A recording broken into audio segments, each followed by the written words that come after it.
It is time for the Stugotz pregame show. I get a minute or so every day to talk about some things I want to talk about, get some things off my chest. Amin Elhassan is hanging around. I love when you're hanging around.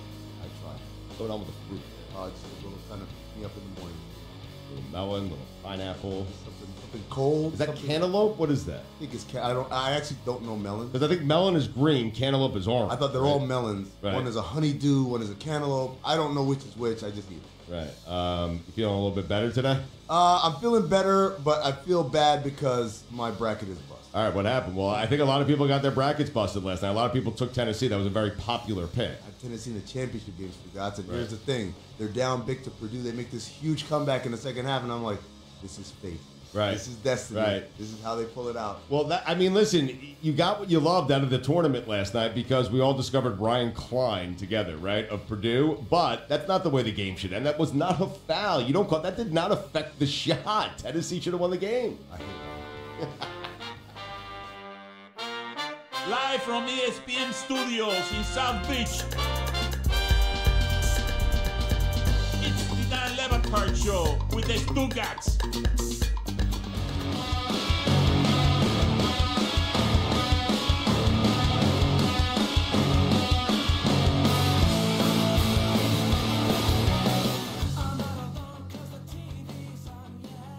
We've got in with us today what I think I could arguably call a movie star. Very arguable. He has been in movies. He has been a big star in movies. You might remember him as the Blue Raja in Mystery Men. I love Mystery Men. I will not have anyone mock Mystery Men. Who wrote that? Hank Azaria is with us. Hello. I was excited that Ben Stiller was in studio, given your setup. Listen, That's the story of my life. When there's a major movie star in studio, Dan, you don't need to announce who it is. I mean, people just know by the voice. If they're watching on TV, they know that there's an A-list movie star in our studios. I don't know. Listen, I have a big ego, but I'm a movie actor. I am ensconced in Hollywood, the Hollywood canon, but I would not consider myself a movie star, as is evidenced by the disappointment that I am not Ben Stiller. I'm trying to figure out what it is you just said. Ensconced. What? In where? Embedded. Inside of. You're in a cannon? Stugotz will help Hank Azaria today in a number of different ways. Hank Azaria is doing Highly Questionable with us. You may also know him as a million of the voices on The Simpsons as well. He's going to do Highly Questionable with us. He just got out of the production call for Highly Questionable. Is he not available, or? And he is available. Why did you do that to him? Why? Oh, I mean, I just figured if Israel wasn't available, you'd go to me, but apparently not. Dan throws me a bone once a year. Right. I mean, same here. Yeah. So he was on the production call, and he's a little nervous about the sports takey thing, like getting on television and having takes. I know all of us think we can do it, but here's a professional actor, excellent at acting, and is wondering how to do what Stugotz does so well. In fact, I saw Hank while he was on the production call. His eyebrows were singed because Stugotz was talking on Golic and Wingo, and it was just fire that was coming out of his face. Non-stop fire. It was hard to concentrate on my own thing with Stugotz screaming in the background. Hank, listen, it's really no different than acting. You just fake it, okay? That's it. That's the key to giving the hot take. You give hot takes about things you didn't even see. I will teach you here throughout the show how to get through the A block of HQ today, okay? I'm looking forward to it. Can I get the A block of HQ so I can see what we're talking about? Stugotz, the challenge for you is to not give a hot, like to shut it off, right, in your life. Can you shut it off in civilian life? Can you just like have normal conversation? You'll see during the breaks that he can't. No, I cannot. I can't. Billy was just talking about pineapples and the dangers of peeling a pineapple, and I had to give a hot take there. I mean, so no. The answer to your question is no. You're afraid of pineapples, Billy? No. All right, so this is a thing that yes is the answer, but no. That's not why we were talking about pineapples. So this is what happened with pineapples. Maybe last week or the week before, there was like this viral thing that was saying, everybody eats pineapples wrong, everybody cuts pineapples wrong. And there was a video of like the top of the pineapple being cut off, and then pineapples have like their little prickly areas. I don't even know what they would be called. Prickly areas worked. Yeah, so each one of those prickly areas, if you were to watch this video, you would believe that you could just peel that off of the center of the pineapple once you've cut off the top, and it turns into like a bite-sized little piece of pineapple that you can chew. Now, this is done by someone that knows what they're doing. Of course, everybody on the internet's filled with idiots, thinks that they can do it, myself included. So you go and you get the pineapple, you cut off the top, and you're like, all right, perfect, this is just going to peel off, and I'm going to be eating them like M&Ms. Not the case. Then people are sticking their hands in the pineapple, trying to rip off these pieces. It's not working. They're cutting their hands. Their pineapple's all soggy. Their fingers are all sticky. And it's because it was like one specific type of pineapple, I think, that you could do that way. But of course, that wasn't in the video. I kid you not that 45 seconds ago, our guest here, a big movie star in Hollywood, threw up his hands and just looked at you like, why is he still talking? I'm not kidding. He couldn't even conceal it. Honestly, those are seconds of my life I will never get back. Your audience will never get that Minutes. back. Watching the video would have been really boring. Hearing the video described is just impossibly boring. What were you even talking about? Who cares? My God, man. Get a hold of yourself. Someone else has found the meek one for an attack. Well, I mean, how can you not? I'm going to guess your audience has just been cut in half. Well, he just, yesterday, Allison accused him of his entire existence of being a run-on sentence because he has a way of yammering inefficiently in a way that has made him strangely beloved among the most neurotic in our audience. People the most anxious in our audience, that's the Guillermo Mafia, correct? Am I allowed to speak now, or what are we going to do here? Well, keep it tight. But yeah, sure. You can't, right? Do you know how? Am I vindicated on Deion Sanders now? Am I vindicated on that sound of, I'll play the sound. This sounds like what I imagine the 90s were for Hank Azaria. The sound that we're about to play is me having an embarrassing gaffe with Deion Sanders. But Stugotz, did you see that story that came out? That Deion Sanders said that rock bottom for him was when he was having threesomes. When he was so empty. I'd like that to be my rock bottom. I think a lot of people are arguing that, but I understand what he was saying, Hank. He had everything and he couldn't find the things that made him happy. This is the quote. Rock bottom for me was having hundreds of suits and not covering the pain. Rock bottom for me was having hundreds of pairs of shoes but couldn't take a step in the right direction. Rock bottom for me was having 10 cars and wasn't going nowhere. Rock bottom for me was having a 14,000 square foot house but never feeling at home. Rock bottom for me was laying between 2 and 3 women at a time, but you get up unsatisfied. First of all, I got to point out how poetic and literary that accounting of his own bottom was. Second of all, as bottoms go, it's pretty good. Right. But I do understand. I mean, I am not actually a major movie star, but I've known many.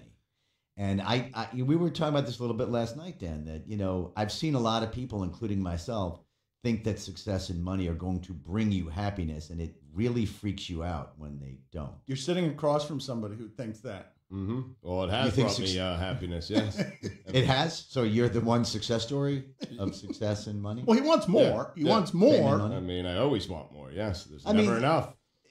It's a good problem to have, for sure. Right. But I have seen many people feel very empty, and it freaks them out, even though they got everything they wanted. I think there's a lot of people in the audience who would like to feel that kind of empty. Cars, mansions, money, suits, shoes, threesomes. I wish for everybody listening or watching that they can experience that version of emptiness. So here was me asking Deion Sanders about that, because I was pretty sure that at one time in my life, I had a conversation with him for a magazine story I was writing about how much he enjoyed sex and had a sex addiction. I thought. Wow. But this is how it went when I asked him. I think we've talked to you before briefly. I don't know how. At one point, you had gone public saying you had a sex addiction, right? No. Okay. No, that wasn't me. That was another guy. Ain't no sex addiction. I love sex just as much as you love sex. Ain't no addiction. You like I'm a sexaholic or something? You try to get a confession out of me. I feel like I've talked to you about that before. No, that wasn't me. That was the other Sanders. That wasn't me. That wasn't me. So am I vindicated by this admission, or does this not represent an addiction when rock bottom for you is laying between 2 and 3 women at a time, but you get up unsatisfied. Yeah, you're probably vindicated. Although that was part of a laundry list of like 7 other things that made him feel empty. But I have a feeling if we ask the guys in the other room if he's vindicated, they will go the other way. Guys, do you feel like Dan's vindicated? I don't feel like one has anything to do with the other. To be quite honest with you, you guys feel like he's vindicated? I'll give it to you, Dan. Yeah, you get a win, Dan. You get a win. He flat out denied that he had any sort of sex addiction, and now he's coming out and admitting that the worst part of his life was when he was having threesomes, which seems a little sex addict-y. yeah, I mean, I still want to know: did he write that statement himself? It is very preachery. Yeah, you're right that he's got the parallel construction down, the cadence. He really. He's had that for a long time. Few people have been as entertaining talking in sports as that guy has been over decades. And it was a beautifully constructed piece of writing. You did this whole thing just to prove you were right several years ago? That's correct. ESPN Radio is presented by Progressive Insurance, making it easy to bundle your home and car insurance. As the new season gets underway, the TuneIn app has every baseball fan covered from opening day to the World Series. Listen to your favorite team with live calls from every MLB game with TuneIn Premium, your all-in-one audio app. TuneIn brings together not only Major League Baseball coverage, but other live sports, music, news, and podcasts, including all your favorite ESPN radio podcasts like Stupidity. Download the TuneIn app and begin your free 30-day trial of TuneIn Premium today. Here's your SportsCenter update. Tiger Woods lost to Brandt Snedeker, 2-1, Sneds, on the second day of the World Golf Championships Dell Technologies Match Play Championship. That's a bit wordy. He will need to beat Patrick Cantlay, and a Snedeker loss to Aaron Wise today to advance to the round of 16. Greg Schiano has resigned from the Patriots coaching staff after 2 months, saying that he needs to spend more time on his faith and with his family. With the Vivid Seats app, it's easy to find awesome seats to any game. Just go to the App Store or Google Play and download the app and enter promo code CHAMPS at checkout to get 10% off your first order. Don't buy just any seat. Get a Vivid seat. For all you realize you're talking to a mic. You don't need to yell. Thank you. You're always yelling. I speak very loud. I am always yelling. You're right up on a mic. You should hear these headsets. Dial it down. That's why I have a headache every day when I'm driving home. My own voice. For all the latest headlines and information, tune in the SportsCenter on ESPN Radio all throughout the day. More than Stu from the Clevelander on ESPN Radio. Some of Pitbull's lyrics so that he could dig deep into his soul. He could feel what it's like to wear incredibly tight white pants with a women's batting practice shirt. Oh, my God. 2 + 2, I'm going to undress you. 3 and 3, you're going to undress me. 4 and 4, we're going to freak some more. Honey got me swishing like a dreadlock. She don't wrestle, but I got her in a headlock. Yabba dabba doo, make her bedrock. Yeah! Esta tan linda, esta tan rica, tien tremendo culo. Excellent. That was terrible. No, it was great. You read it like you've heard that song before. It was great. What It did sounded I like just you were say? singing it. What did that mean? Don't worry about it. Just that a little...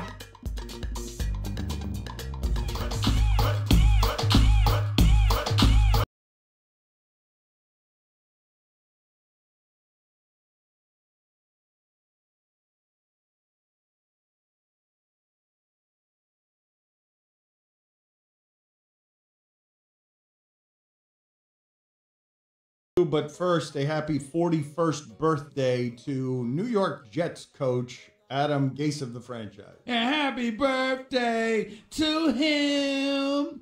I don't care. Good luck. So now, during the break, Hank Azaria and Stugotz were talking about the Mets, and this is a particularly miserable alliance these two have in their fandom. When you're talking about things like the Mets, things like the Jets, things like the Knicks. But they were talking about Fizdale last night. What happened with him? What happened that you guys found so funny? Well, the Knicks lost again, which is a good thing for the Knicks and Knicks fans, but David Fizdale was very upset that his team had lost a game they had to lose. And I am saying that David Fizdale was acting there. Now, Hank would know better because he's an actor, but I think Fizdale is trying to throw everyone off the scent that the Knicks are actually tanking here. I didn't see the footage of that particular flip out by him, which he does every once in a while. But I would say he seems genuine to me. His job is to try very hard to get that team to win. But the beauty of the Knicks is that they can try as hard as they like. They are still almost definitely going to lose. It's very organic what's going on over there. So, it passes my optics. It seems very genuine. But you guys are sitting here, you're talking World Series for the Mets. Like, how do you guys not learn your lessons? How is it possible that Mets fans do not learn their lessons? I am not. You guys were just talking. You guys were just talking World Series. Feels positive. I'm. The Mets went 11-2 last year to start. I believe so. Yeah. Yes, and there was some. I was happy about that, and until I saw some stat on ESPN that said that like only 10% of teams that started that way in the last 30 years have even made the playoffs. The Mets certainly held true to that. No, I don't. The Mets. It takes a lot to get me positive about the Mets. Certainly, an opening day victory is not going to do it. But they finished the season 77-85, by the way. But I can understand the excitement. They won yesterday 2-0, so they're finally learning to give DeGrom some run support. That is progress. Last year, he would have had a no decision off of that performance, for sure, almost. Right, and I was really trying to help you through the A block of HQ, where that is one of the questions. Yes. And you just got to go. You got to be irrational, and you got to. Hey, after one game, the formula worked. It's DeGrom, and we haven't even gotten to Thor yet, or Zach Wheeler wheels up, and so wheels up. I think about that. So DeGrom, the formula worked. You got great starting pitching, a great bullpen. And Robinson Cano, the free agent acquisition, actually they traded, I believe. They get 2 RBIs from him plus a home run. I mean, Robinson Cano, what do you know? How about that? I just hate the optics of an aging ex-Yankee being a Met. Even though Granderson was really great for them, right. It drives me insane. I know. I mean, you're still hanging on to that stuff, like free agency is bothering you? Oh, absolutely. Hang on to this stuff forever, Dan. As a Mets, Jets, and Knicks fan, all I really have is to analyze how the teams are horrible. That's all I have. I don't get any joy in victory, or I just get into the weeds of how... But don't you outgrow that? Help me out here, guys. Do you not outgrow at some point the not wanting the guy in your uniform because he played for another team? That feels like a very immature sports fan viewpoint that you grow out of with maturity. No, the opposite. The first 7 times it happened, I was okay with it. Then Right. you get beaten down and it just doesn't work out and it's horrible and you get very traumatized by it. There are 5-month-old babies in Boston who have experienced more championships than me and Hank have experienced with the Mets and Jets our entire lives. Mets, Jets, and Knicks. And Knicks, yes. It's horrible because they won't. Although I think not signing Machado and Harper was probably the right thing to do. I'm on board with not doing that. But well, the Wilpons don't have any money to do that. They're too busy paying Bobby Bonilla. They don't have any money to do that. Yes, and paying SNY back or whatever strange deal they have going on there. But why not just sign Derek Jeter at this point? Sign Mariano. I mean, just sign him. Sign the ghost of Lou Gehrig. Mike, Hank is one of these guys who still gets misty and nostalgic on opening day. I thought all of them had died. No, me and Jim Brockmeyer, my alter ego Jim Brock. I still, opening day. But Jim Misty, Brockmeyer refers to it as the sweetest of life's lives that you still have. For Mets fans, it's all we have, right? Yes. That Family Guy video. Right. Look, an opening day. Here's the first pitch, and the season is over for the Mets. But what we have for a fleeting second is hope. You're right. Yes. Hope for a while. Mm-hmm. Todd Hollandsworth on the Marlins broadcast yesterday said the best 2 words in sports is opening day. Now, I always thought the best 2 words in sports was Game 7. But it got me thinking, since everyone agrees, Game 7, I don't know what Todd Hollandsworth was on. Well, no. He said opening day. No, he said Game 7 was the best 2 words. He said the next best 2 words are opening day. Okay, so what is actually the next best 2 words? Because it can't be opening day. It's Super Bowl. I'm going to say Set Hut. Set Hut. Oh. Set Hut is not as good as Super Bowl, is it? Some people would take a Game 6 before opening day. Oh, no. That's a terrible thing to say. Put it on the poll at Batard Show. What makes you mistier, Game 6 or opening day? Oh. Because it used to be that the writers, the poets, would wax nostalgic about opening day and what it means, change of season. I'd rather have Game 1 than opening day.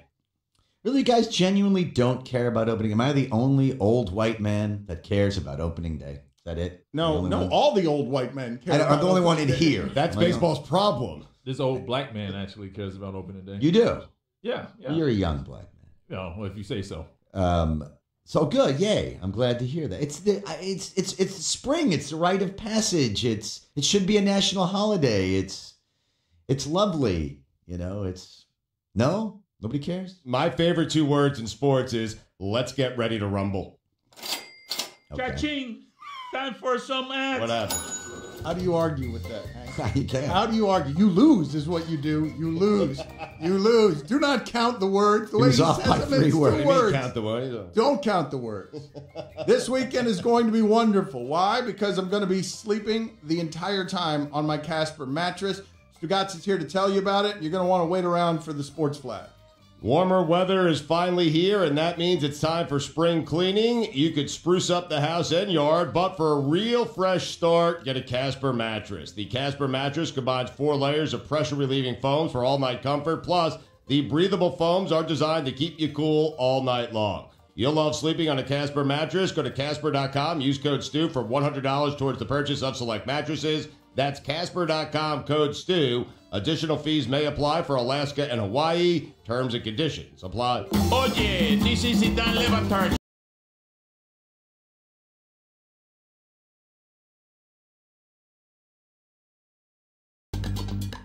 It's tough. Not a rational confidence with Chris because anytime there's been any sort of physical challenge, Fat Chris has risen to the challenge. I'm going to make the 43-yarder.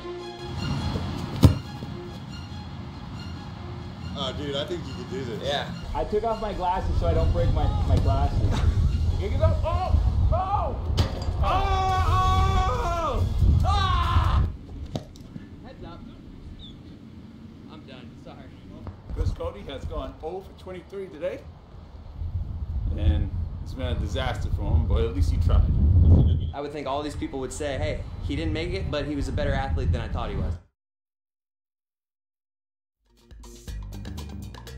Una figura, de Héctor aprendí la sabrosura. Nunca he visto una joya tan pura. Esto pa' que quede lo que yo hago dura. Con altura. Yeah, this is Mo Sislak from The Simpsons, which is Sports Center update from Wendy's there. ESPN Radio is presented by Progressive Insurance. Guests on the Dan Le Batard show appear via the Shell Pennzoil Performance, whatever that is. Get triple action protection for optimal engine performance with Shell V-Power Nitro plus premium gasoline. I fell asleep in the middle of that. Very long. And now here's Chief Wiggum with your Sports Center update. Tiger Woods lost to Brant Snedeker, 2-1 on the second day of the World Golf Championships. Dell Technologies Match Play Championship. Boy, that's a long title for a very boring thing. He will need to beat Patrick Cantlay, and the Snedeker lost to Aaron Wise today to advance to the round of 16. I actually lost the will to live while I was reading that. This is Agador from the... Stop laughing because I'm doing the sports now for the people. Agador from the birdcage to tell you that Greg Schiano, is it Schiano or Schiano? Whatever his name is, he resigned from the Patriots coaching staff after 2 months. He said that he needs to spend more time on his faith and his family. I don't understand that. It was weird. Can't you do that and also work? What is this? It's a good point. Great point. Finally, this is Comic Book Guy, here to tell you that Nicolas Cage's 4th marriage, number 4, has come to an abrupt end. The Blast reports that Cage is seeking an annulment from his new bride, just 4 days after the couple tied the knot. Yes, but he was awesome in Con Air. That's correct. Professor Frank is now here to tell you that the all-new Wendy's Biggie Bag is here, and it's the total package, people, for $5. You get the bacon double stack, 4-piece nuggets, plus a small fry and a drink, and of course, clogging of the arteries. Like it. No! It's a sponsor! It's a sponsor! I was being ironic. I think the people at Wendy's understand that when I say that, I mean the exact opposite. It's actually quite healthy for you, and you will live approximately 12 minutes longer each bite you take. When you're looking for a giant meal without the giant price, grab the Wendy's Biggie Bag for $5. Price and participation may vary, and You can also see a doctor as directed. Come on. What? You're a corporate shill, damn it. That's what they always call me. For the latest headlines and information, tune into SportsCenter on ESPN Radio all throughout the day. How comfortable are you with your impersonations? You've worked with all of them. Hank Azaria with us on ESPN Radio. You've worked with De Niro, with Pacino, with Stallone, with Woody Allen, and you do impersonations of all. Never worked with Stallone. I just imitated him. Oh, is that it? Yes, that was the extent of my professional connection to Sylvester Stallone. And do you imitate him well? I do not a bad Stallone. It's not bad. It's a little, yeah. It's more. Well, Rocky's a little stupider. Rocky's and Stallone's actually a little more polished, a little more like here. But yeah, doing not bad, Stallone. How about which is your favorite from among? If you're doing an impersonation, I don't want to turn you into a trained monkey here. Although you kind of already are one. Yeah, that's my job, basically. Mm-hmm. Job description. It's right there in my resume. Trained vocal monkey. I stopped doing impressions a long time ago, so I'm like arrested in like 1982 that way. My favorite one to always do was young Eric Roberts, which is obscure. Probably most of your audience know who I'm talking about. Please give us so that. Obscure, we are so ready. We are so here. Pope of Greenwich Village, Eric Roberts. It's hard to do it without cursing, but they took my freaking thumb. Challenge. They took my thumb. I used to like to do that one. So Hank Azaria is with us. It's very good. I used to also like to do Mickey Rourke from back in the day. Again, Pope of Greenwich Village. Because Mickey Rourke now, he just sounds like a lot older actors sound, which is just gravelly. But, back in the day, he used to talk like this. I don't understand why. How do you get from this voice, the ultra cool mellow tones of this, to talking like that? How is that? That's it. Pacino went a similar route. Young Al, Godfather Al, right? Mm-hmm. Nice high, calm voice, chilling, would threaten you, but it was up here. And now, Al is like a wounded bear. I don't understand. We have obsessed for 10 years over the thing that he shouted at you in the chair in Heat. He wasn't in Heat. In the movie Heat, yes. He is shouting because she's got a great ass. And I mark as the tipping point on when Al Pacino went from movie actor to cartoon character.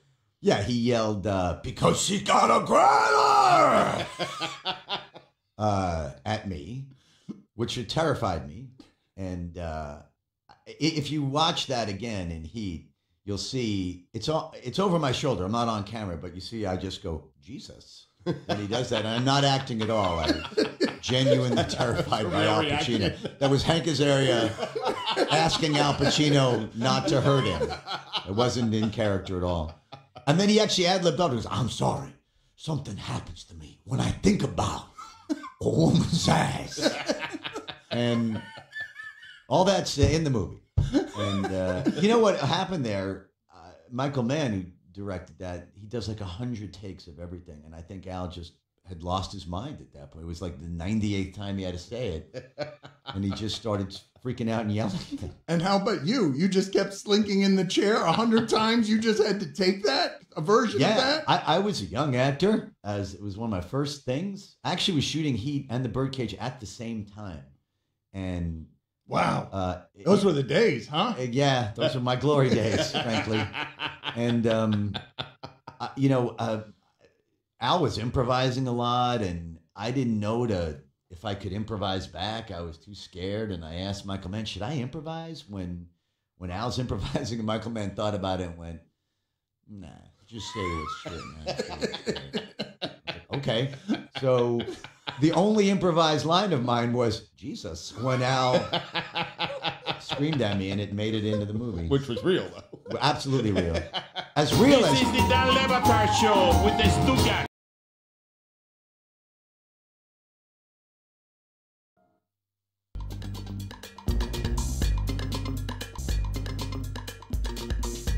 Might have been one in a free throw, Stugotz.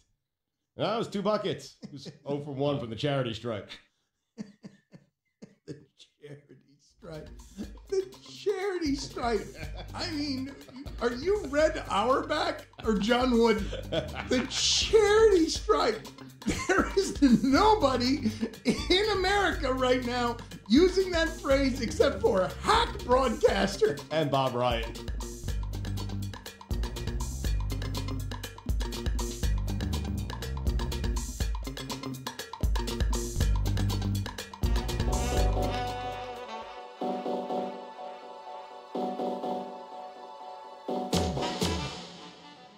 Tim Kirchin going to join us in about 15 minutes on the Shell Pennzoil Performance Line. Get in touch with the show anytime to the 1-800-Flowers Twitter feed at Batard Show at Stugotz790. You know what never goes out of style? Surprising a friend or loved one with buy one, get one free multicolored rose bouquets for $29.99 from 1-800-Flowers.com. To order, just go to 1-800-Flowers.com/ESPN. Hank Azaria in studio with us. Birdcage, The Simpsons, Heat.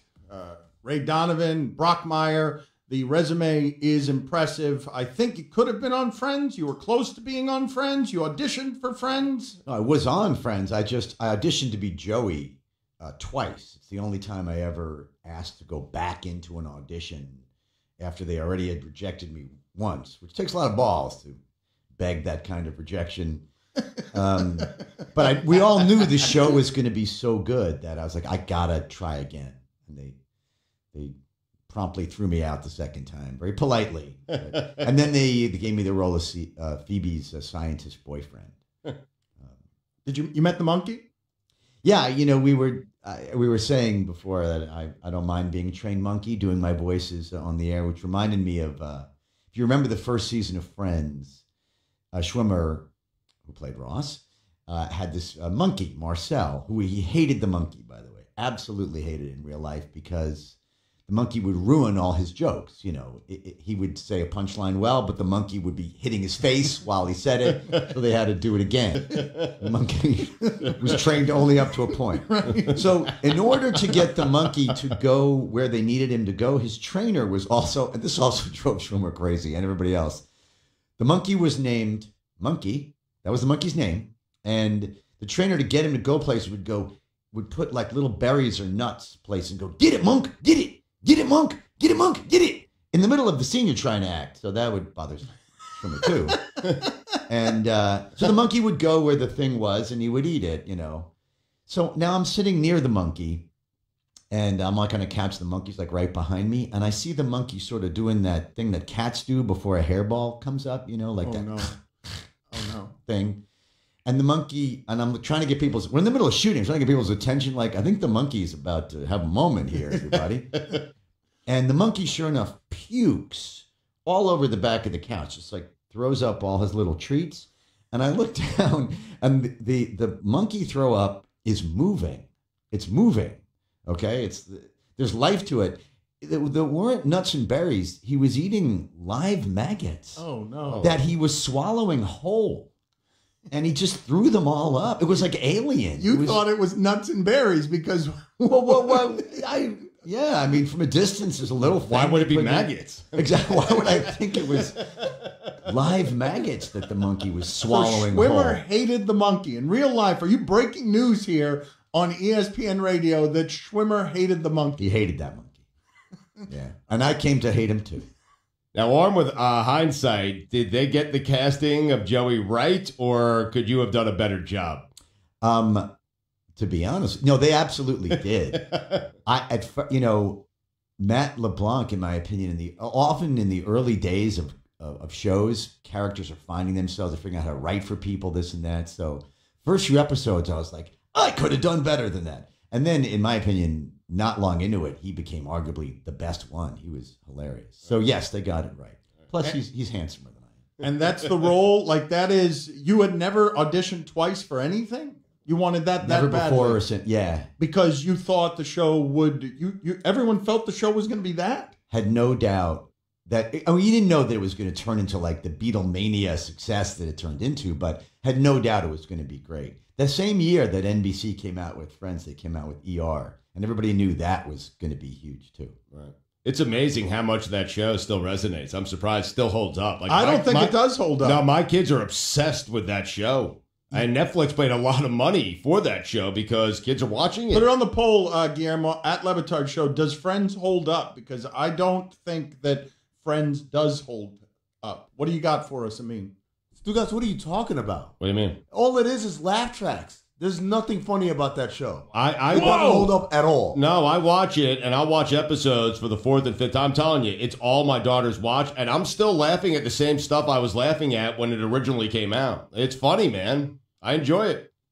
That's because you have a laugh track telling you when to laugh. Except when I'm on, right? You like my stuff. My favorite episode. Yeah. The only time it's redeemable. Thank you. Are you scared of Highly Questionable today? The idea that you have to get on here and have sports takes? Because Stugotz, he needs some help from you. Like, what are the questions on the show today that you think that what does Hank need to do to which question? Well, the first question is, why the hell should we listen to anything Hank Azaria says about sports? Well, that he's got. Right. That he can do that one himself without your help. What about ones that are more difficult? Will the Mets opening day win lead to irrational expectations from Met fans like Hank Azaria? Well, he could do that one as well. Okay. Because but I wanted to take it out to the extreme, Hank. You have to say, yes, we think we're going to win the World Series, okay, at 1-0. Well, all right. I mean, I'll take that into consideration. That's your informed opinion. All right, we went over the Knicks and David Fizdale. I think we're good there. Did Purdue deserve to win, or did Tennessee choke like dogs? See, this is where it gets complicated. This right here is where it gets complicated because neither one of you know anything about Purdue or Tennessee basketball. Or college basketball. I went to a Division III school. Stugotz can fake his way through any college basketball conversation. Now, keep in mind, anything he says is not informed by anything. It's just research, cheating from notes, and he can deliver for you on these subjects. I don't know which one. I'm going to guess Stugotz would say choking here because he likes to accuse people of choking. No, see, I'm going to go the other way. I think Purdue got robbed last night. So Hank, I think what we saw last night. Purdue won last night. I mean, Purdue won last night, but Tennessee got robbed. They did not choke. They got robbed even though they won. Now, Tennessee did not choke. Tennessee deserved to win that game. And so you got the best and the worst of the NCAA tournament. You got what we love about it, which is we all discovered this Ryan Klein guy together. Okay? Yeah. Like, that's the first time we all discovered him together. Even Jay Billis discovered him last night. That's not true. Maybe I took that a little bit too far. But you cannot have the referees. That foul at the end of the game did not affect the shot. And you can't have the referees in a great March Madness game where guys are hitting big buckets on both teams back and forth. 3 after 3 after 3 after 3. Both teams hitting big shots. You cannot let the referee decide the outcome of that game. And that's exactly what happened last night. Tennessee got jobbed. That's your take.